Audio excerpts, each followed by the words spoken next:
Salut, vous avez remarqué que beaucoup de gens connus sur les réseaux, ils ont un truc en commun? Pas le fait qu'ils emménagent tous à LA. Non, le fait qu'ils soient beaux. La beauté a toujours attiré les regards parce qu'on est des créatures visuelles. Cela a toujours créé des élites esthétiques et ici on va les introduire avec les baddies et les hot guys. Ce sont des expressions en anglais, mais qui ont atteint le monde ces dernières années, surtout baddies. Versus. Selon le dictionnaire Merriam-Webster, baddie désigne une femme confiante, stylée et attirante. Bad en anglais veut aussi dire mauvais en français, mais en AAVE, l'anglais vernaculaire afro-américain, qui est une variante de l'anglais, le mot bad peut signifier quelqu'un d'attirant. Par exemple, on peut dire Oh, she's bad, ou en français, ça veut dire Oh, elle est attirante. Le terme baddie s'est popularisé dans les années 2010-2020, surtout sur les réseaux sociaux comme Tumblr, Instagram ou TikTok, entre autres. En général, ces femmes elles ont une esthétique plutôt streetwear ou street glam, voire glam. Et en vrai, de base, ça désignait surtout des femmes noires et souvent de façon disproportionnée au début, des femmes noires claires. Colorisme oblige. En gros, colorisme, c'est quand on considère une personne plus attirante si elle est claire et moins attirante si elle est plus foncée. Alors ça, c'est la version simple, mais faites vos recherches. Il y avait aussi d'autres origines, quand même, comme les latinas, par exemple. Et maintenant, ça s'est plutôt élargi, donc ça peut dépendre avec les styles et origines. Les exemples typiques de baddies seraient India Love, Léa Alton, Laurie Harvey, Reo Sawiti, le Ruby Rose, Leila Sheaves, Chloé Kitambo et Nava Rose. Ce que je vais appeler hot guy, comme équivalent, c'est dans ce contexte un homme qui est perçu comme très attirant physiquement selon les normes sociales ou esthétiques, comme son équivalent féminin. Et il a bien sûr l'assurance qui va avec. Je distingue du fuckboy parce que je parle juste du côté désirable, pas du point de vue moral slash comportement du genre manque de sérieux dans les relations, que peuvent avoir certains gars qui sont beaux, pas tous, mais certains.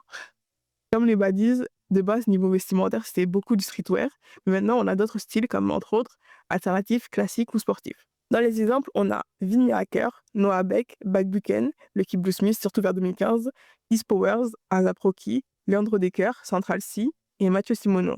Même si c'est plus un mannequin qu'un influenceur ou rappeur, tout comme Lucky Blue Smith, dont la femme est Nara Smith, que vous connaissez peut-être, elle est connue sur TikTok. Au niveau des origines, pour les hot guys, quand on cherchait le terme en ligne, on pouvait souvent tomber sur des gars light skin slash clair. En gros, la skin, c'est une personne noire qui est claire. Et un peu parfois coulé vers le cliché avec l'image du gars qui te fixe en se mordant la lèvre ou autre. Il y avait également des gars plus foncés qui étaient représentés dans la catégorie, et ils étaient blancs reste quoi. Et il y a toujours eu des gars blancs également, mais les autres origines, elles étaient moins représentées selon moi. Par exemple, les hommes est-asiatiques, ils ont plus mis en avant maintenant, j'ai l'impression, avec tout le truc autour de la K-pop et des K-dramas. Quand même, je pense que le terme il est plus général et moins strict que pour les femmes en fait, parce qu'en même temps, c'est hot guys. Et les hommes, ils ont moins de critères de beauté imposés que les femmes, donc ça reste plus simple d'y entrer. Les gens de ces deux groupes, ils sont souvent suivis en masse et ils influencent visuellement d'une certaine manière. Comment font-ils? Pour être une de ces filles, vous devez avoir une certaine esthétique et un contrôle sur votre image.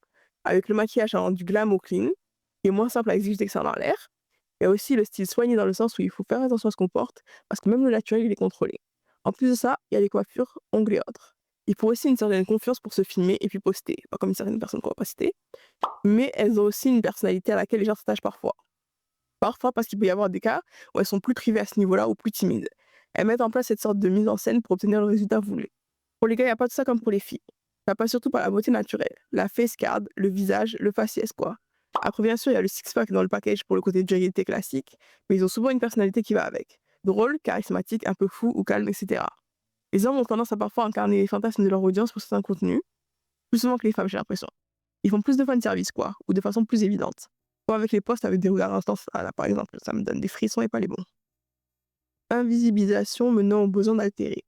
Donc on a vu une partie du haut de la chaîne alimentaire visuelle virtuelle. Maintenant, imaginez que vous faites un tout nouveau compte TikTok ou Insta avec aucun follower, vous prévenez personne. Prenez une photo ou une vidéo, vous mettez 2-3 hashtags et vous attendez. C'est pas la majorité des gens qui auront un post qui dépassera les 100 likes sur cette photo. Alors que si, disons, une J.A.D. 2.0 avait pris la photo avec une super tenue, elle aurait plus de chance. Ce qu'on appelle l'invisibilité algorithmique. Les algorithmes des réseaux sociaux, ils analysent le contenu et privilégient les contenus qui généreront le plus d'engagement.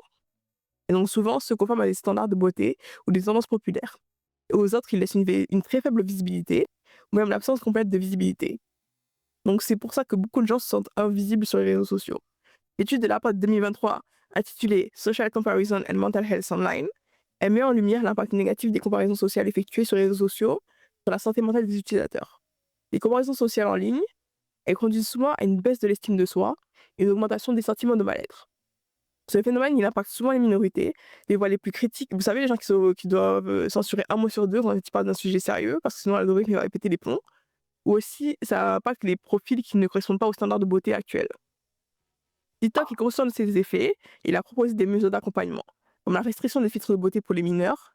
En fait, chez TikTok, ils ont annoncé qu'ils vont interdire l'accès aux filtres qui modifient de façon significative les traits du visage pour les utilisateurs de moins de 18 ans. Par exemple, le filtre Bode Glamour, qui est assez populaire, il est censé être bientôt inaccessible pour cette tranche d'âge. On attend encore, mais ils ont dit ça, on attend. Après, il y en a qui sont pas pressés, donc la plateforme, elle affiche aussi des messages qui informent les utilisateurs quand un filtre ou un effet a été utilisé. Mais aussi TikTok, enfin chez TikTok, ils travaillent pour ajuster ces algorithmes afin de favoriser la diversité, réduire la surreprésentation des images parfaites et donner plus de visibilité à des personnes variées. Même si c'est quand même eux qui ont créé l'algorithme comme ça, je dis rien. Et en attendant, les pratiques actuelles de l'algorithme, ils continuent d'avoir un impact sur les personnes vulnérables, les utilisateurs vulnérables, quoi. Les réseaux sociaux, ils ont permis la propagation de modes et de standards de beauté, allant du mouvement skincare, du maquillage au type de corps. Il y a par exemple les filtres qui perfectionnent le teint, si on a de l'acné, peuvent même changer la teinte de peau. Ça peut être utilisé dans des endroits où on est perçu comme plus désirable si on est clair, comme j'avais dit avec le colorisme. On a les bons vieux angles aussi pour donner une certaine apparence à notre corps. On me dirait qu'avec les réseaux, on voit de plus en plus de styles différents et alternatifs. C'est vrai, mais les standards, ils restent. On se rend compte en voyant le look de la majorité populaire, même si ça se diversifie, tout le monde ne va pas adopter un style fairycore ou pastel goth. Et donc, ils vont aller vers le plus mainstream, encore influencé par les standards plus classiques avec des variations par saison. Comme on a eu le make-up nude, glam, puis clean, il est imposé, etc. On dit même que maintenant, les corps avec certaines formes qui poussent certaines à avoir des BBL, ils sont plus à la mode. BBL, c'est l'intervention chirurgicale esthétique. Elle remodèle les fesses en y injectant la propre graisse du patient, venant de sa silhouette. Mais pour en revenir à maintenant, apparemment, les gens ils veulent être maigres à nouveau. Alors même jusqu'à l'extrême, c'est-à-dire le retour du style héroïne chic, par exemple. C'est un look des années 90 basé sur une minceur extrême et un air malade. Du genre peau très pâle et cernes marquées avec un style un peu négligé. Ça rappelle l'image stéréotypée des consommateurs de la substance. En plus de ça, il y a les médicaments de perte de poids, comme l'Ozempic. C'est comme ça qu'on se retrouve avec la fille dysmorphia. C'est la préoccupation croissante et la détresse que ressentent certaines personnes qui se sont habituées à leur image filtrée et idéalisée. Elles en sont au point de percevoir leur apparence réelle comme déformée ou insuffisante. C'est un phénomène récent qui est lié à l'usage excessif des filtres de beauté sur les réseaux sociaux. En lissant la peau, en affinant les traits et en embellissant le visage, les filtres créent une version irréaliste de soi à laquelle on s'habitue rapidement. Du coup, face à ton miroir, t'as envie de pleurer parce que t'as l'impression de ressembler à rien par rapport à ta photo, et ça c'est très grave. C'est proche du trouble dysmorphique corporel. C'est un trouble mental où l'individu il est obsédé par des défauts physiques souvent exagérés ou parfois imaginaires. Il y a même des gens qui vont voir des chirurgiens avec leurs photos filtrées pour obtenir le même résultat. Il y a aussi des filtres pour le corps, donc ça peut aussi déclencher des comportements comme des régimes extrêmes. La beauté est récompensée. Internet a donc créé une élite esthétique qui influence tout le reste du web. Elle a gagné ce pouvoir grâce à sa beauté. Au milieu de tout ça, parmi ceux qui naviguent dans ce monde virtuel, il y a surtout les célébrités et les influenceurs. Ils dictent les tendances grâce à leur style et leur capacité à viraliser certaines choses. Mais après, il faut savoir que c'est pas forcément eux qui sont vraiment à l'origine de tout ça. Il y a des marques de vêtements derrière et les modes qu'elles veulent mettre en avant pour vendre. Donc en gros, elles leur font des cadeaux, elles les sponsorisent, elles font des collaborations avec eux. Et les choix que font ces personnalités, avec les éléments fournis, se diffusent rapidement, à travers TikTok, Instagram et YouTube entre autres.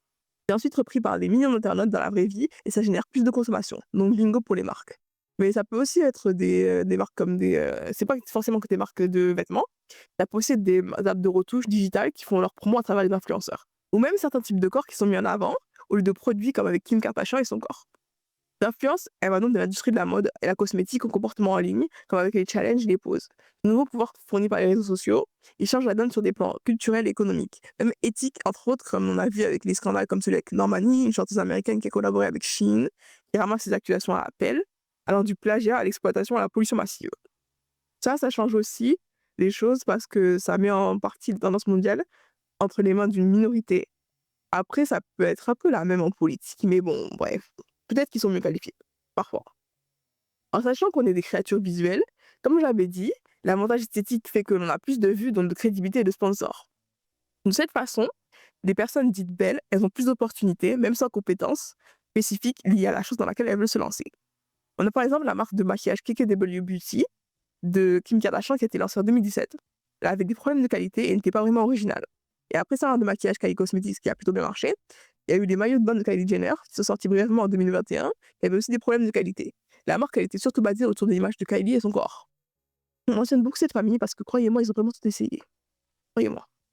On a aussi le podcast Two Chicks des sœurs d'Amelio, ce sont des tiktokeuses. Il a été lancé en 2020.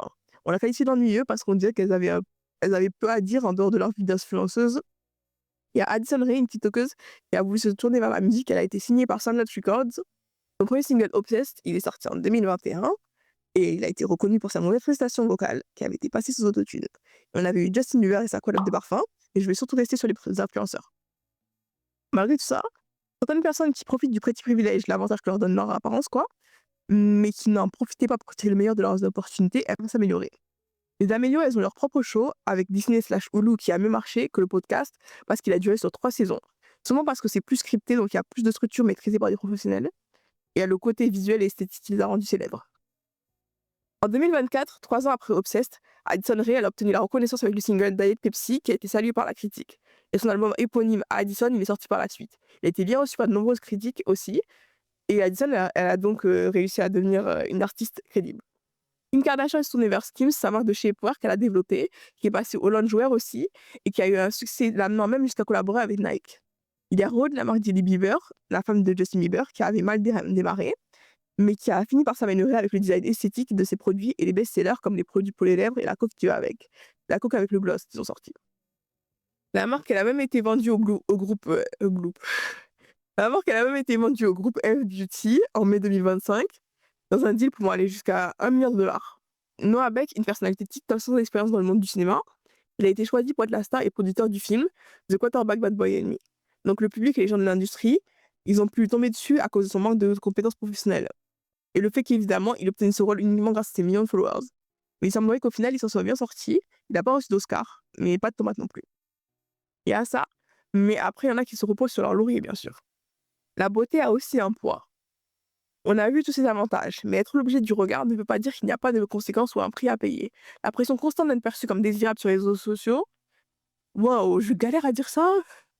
Bon bref, désolé. La pression constante d'être perçue comme désirable sur les réseaux sociaux, elle peut avoir de graves conséquences psychologiques.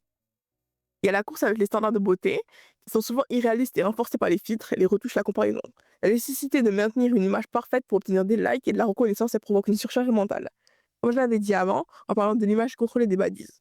Ça alimente l'anxiété et le perfectionnisme, avec cette volonté de garder le contrôle de son image et suivre les tendances.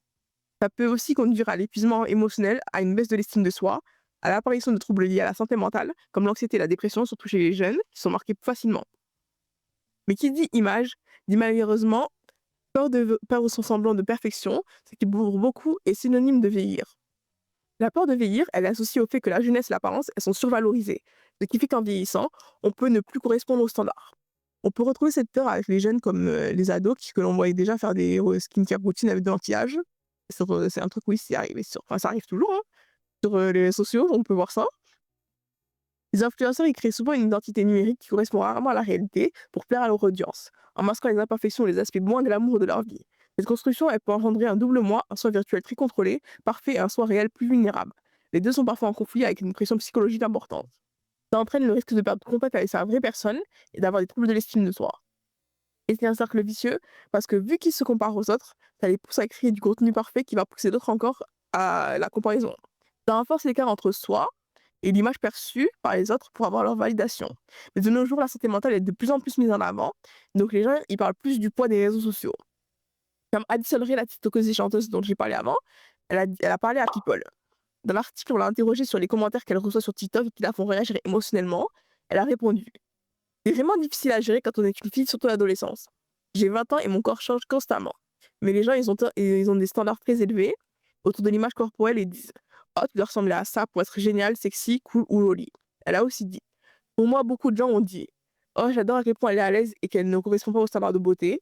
C'est parfois un compliment en demi-teinte parce que les gens ils disent: je suis tellement contente qu'elle ait confiance en elle, même si elle n'est pas parfaite. Elle a continué avec: ça fait mal parfois quand les gens disent ça, parce que je pense que tout le monde est parfait. Alors pourquoi est-il ce standard du corps idéal?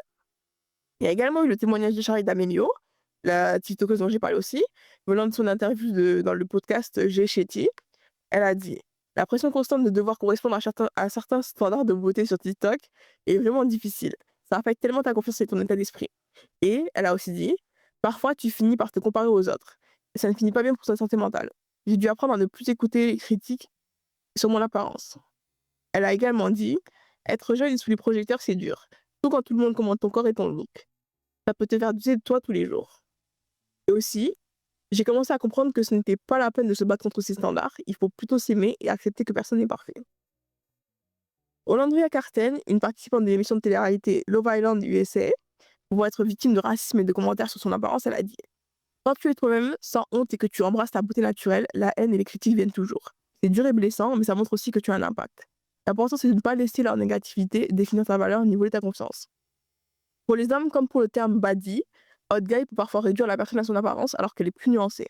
La pression autour de la beauté, elle est souvent associée aux femmes, ce qui peut nous faire oublier que les hommes peuvent en souffrir. Et aussi le fait que jusqu'à récemment, la société n'encourageait pas les hommes à parler de leur vulnérabilité, comme celle autour des sujets liés à l'image corporelle et la santé mentale. Par exemple, j'ai cherché des termes autour du burn-out à cause de l'apparence physique pour les hommes, et ce que j'ai trouvé en masse, c'est des tutos pour avoir plus attirant en photo et cette vidéo.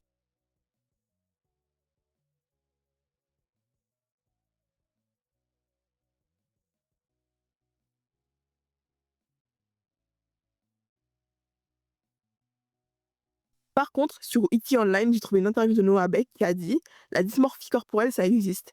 Il y a eu des moments où je me suis regardée dans le miroir en me disant: "Merde, je ne joue plus au foot et je ne cours plus tous les jours"». Il a aussi dit qu'il n'a jamais souffert de dépression ou d'anxiété en grandissant, mais que passer autant de temps sur les réseaux sociaux va définitivement développer certains de ses problèmes chez lui. Sur les réseaux sociaux, il y a aussi des changements de tendance chez les hommes, comme ceux qui encouragent souvent leurs abonnés à accepter la diversité des styles, comme je dirais avec le truc du collier de perles, d'habitude associé aux femmes, voire aux grand-mères. Mais il y a des gars qui en mettent et j'en ai vu sur TikTok et ça leur va bien. Donc ça encourage d'autres hommes à s'exprimer, à s'affirmer sans complexe, en normalisant une masculinité plus fluide ou moins rigide avec plus de confiance. Du genre le TikToker Vinny Hacker au concert de Troye Sivan qui va faire un striptease sur scène pendant une chanson. Malgré ça, il peut toujours vous voler votre copine dans beaucoup de cas. On ne peut pas juste souffrir pour être beau. Bon, vous me direz, c'est facile de se plaindre, t'as qu'à faire un effort, devenir belle et voilà. Ok, ok, le sport et le maquillage qui fait des merveilles de nos jours, même chez les gars, ils peuvent emporter, surtout chez les célébrités parce qu'ils sont pas là pour pouvoir faire comme ça. Et les gars aussi, ils nous font aussi du looks maxing, parfois. C'est un processus qui vise à maximiser sa propre attractivité physique et c'est né sur des forums d'incel dans les années 2010. En gros, un incel ou involontairement célibataire en français, c'est quelqu'un qui se dit célibataire malgré lui et il fréquente des communautés en ligne associées au ressentiment et à la misogynie. Ça aide beaucoup. L'ironie, c'est que c'est une femme qui a inventé le terme. C'est la première incel. Du coup, dans les années 2020, le terme looks maxing est sorti des cercles confidentiels des incels et il s'est popularisé sur TikTok et les réseaux sociaux, où il est principalement utilisé par des hommes. En plus de simples soins pour la peau, il peut inclure des pratiques allant de la privation de nourriture, l'abus de produits comme les stéroïdes, aux implants et chirurgie d'allongement des membres. En plus de ça, il y a la pratique vraiment dérangée du bone smashing. Ça consiste à se frapper le visage avec des objets pour obtenir un aspect ciselé au niveau des os.